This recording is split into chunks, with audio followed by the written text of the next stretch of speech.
Welcome to this class on Neuroscience of Human Movement.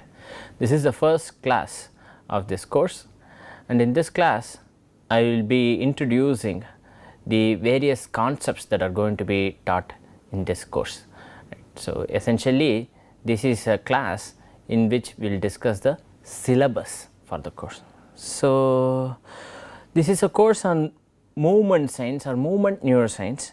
So, consider a simple case in which a person wants to lift a weight, right. For example, I am having this dumbbell and I would like to perform these bicep curls, this exercise, I would like to perform this exercise. How do I lift this external mass? Note, if I was not lifting this, the object will fall down. So, essentially I am producing a non-zero force to keep this object in equilibrium, and when I am moving I am maybe producing a different force to move this object. So, how do I do this simple task? That is the question. This can be considered to be movement of two rigid bodies relative to each other.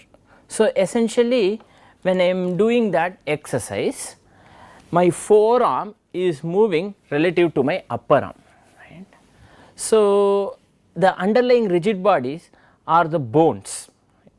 Without going into the details of which bone this is, which muscles are responsible, we will just look at this as two rigid bodies moving relative to each other causing a movement. So, human movements essentially imply movement of one segment of the body relative to another segment of the body.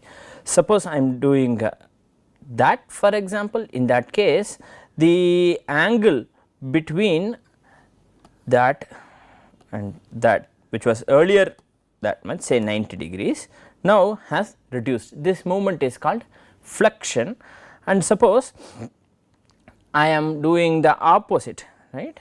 In this case the angle has increased from 90 degrees. Any case in which the angle increases can be called as extension, and the case in which the angle between the segments decreases or reduces can be called as flexion. Simple definition for the purpose of this class, right. So, these movements are performed by muscles. What are shown in pink here are muscles, and these muscles when they contract they produce this relative movement between bones. Whenever you say that there is a production of a force, that means that there is a force generator that is there, is it not? How is this force generated? That is one question. That is something that we will discuss as part of the course, and this muscle is receiving inputs from neurons in the spinal cord. These are shown in black here, right. Neurons in the spinal cord, the two muscles are receiving inputs from neurons in the spinal cord. So, these neurons communicate with the muscles. The question is, how does the neuron communicate with the muscle? Also, spinal cord itself receives information from the brain, right. So, when I have to perform a voluntary movement, like in the case of dumbbell lifting that I just now did, now I am trying to do that. For me to do that, there is a planning of movement, there is a region in the brain that is responsible for planning and execution of movements. How does that happen, right? So, shown here are two brain regions responsible for modulating movements. Here is cerebellum and this is one part of basal ganglia. So, essentially what appears as movements are muscle contractions that produce relative movements between body segments, right. That is what is seen by us as movements, and these muscle contractions themselves are controlled by the spinal processes, right, or spinal cord. Spinal cord receives inputs mainly from motor cortex. It also receives inputs from red nucleus, reticular formation, vestibular nucleus, etc., but mainly from motor cortex. And the motor cortex itself consults other regions of the brain such as association areas, premotor cortices, which bring in appropriateness or context to the movements, and basal ganglia, which is probably responsible for action selection, reinforcement motor learning, etc., reward related motor learning, and cerebellum, which is implicated in timing of movements, error correction, long term and short term error correction or motor learning, etc. Note, cerebellum and basal ganglia communicate with motor cortex, and motor cortex communicates with the spinal cord. Cerebellum and basal ganglia do not directly project to the spinal cord, an important point to note. So, let us go back to the case of performing bicep curls or lifting this dumbbell and performing this exercise, right. In this case, at least two muscles are responsible for producing these movements, right. So, and neurons from the spinal cord innervate these muscles, right. And for example, when you want to perform flexion, right. So, there is planning of movement and execution command from the probably reaches the muscle through the spinal cord, right, like that for flexion, and that muscle contracts. So, that produces a flexion action like that, right. Now, suppose I want to perform a different movement or the opposite movement, then what happens? A different muscle or that muscle is recruited, right, and neurons that innervate that muscle are activated again through brain processes, through spinal processes, and that produces this kind of a movement. So, muscles produce force. How does the muscle generate force is one topic that we will discuss. How does the neuron communicate with the muscle to generate that force? How does the system decide how much force to produce, right?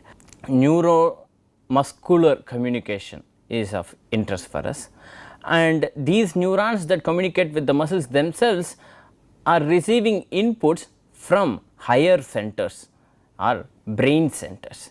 How do these brain centers make decisions? Essentially, movements are manifestations of decisions. What are the brain processes that underlie this decision making, right? So, what to expect out of this course? So, we start with the case of the biological membrane and how in excitable cells there is a steady membrane potential, and topics related to the maintenance of this membrane potential, such as Nernst equation, GHK equation. Here you have Card conductance equation, right. So, this is membrane physiology that forms the foundation of communication between excitable cells. Then in module 2 we talk about generation of action potential that is responsible for communication between excitable cells, and how neurons and muscles communicate with each other. So, this is the case of neuromuscular junction. An alpha motor neuron and all the muscle fibers innervated by it are collectively called as a motor unit, and how does the motor unit function and how are motor units recruited? In module 3 we will talk about spinal processes. Specifically, we are interested in proprioceptors, a specific kind of receptors called proprioceptors. Examples of these are muscle spindles and Golgi tendon organs, right. So, these are muscle spindles and these are Golgi tendon organs. In module 4 we are interested in other spinal processes and reflexes. So, here what is given is an example of an oligosynaptic 1B reflex, but we will also be discussing monosynaptic reflexes including H reflex, and we will also be discussing pre-programmed reactions, right, or triggered reactions, right. In module 5 we will start our discussion primary motor cortex and how does the primary motor cortex make its choices, right. What are the various things that the primary motor cortex consider as important, magnitude of movement or direction of movement, etc.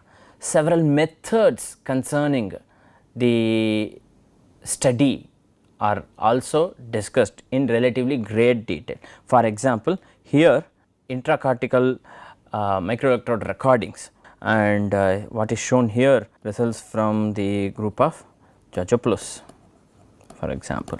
So, we will also be discussing how different regions of the body receive different amounts of inputs from the motor cortex. So, essentially what you are seeing is a disproportionate representation of the hand and finger regions and the face in this so called little man or homunculus, right. So, we will be discussing this homunculus concept.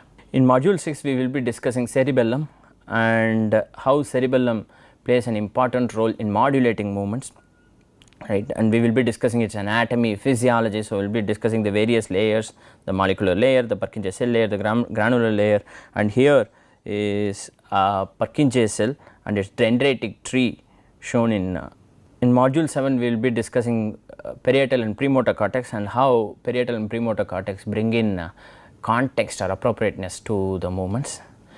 So, in module 8 we will be discussing basal ganglia and its role in movement selection and other reward related behavior, for example, right. So, what is shown here is a reward related experiment there, and the pathways, inhibitory and excitatory pathways are shown, the direct, hyperdirect and indirect pathways are shown here, and the structures responsible are shown here, for example, and here, right. So, with this we come to the end of this lecture. We will continue our discussion in future classes. Thank you very much for your attention.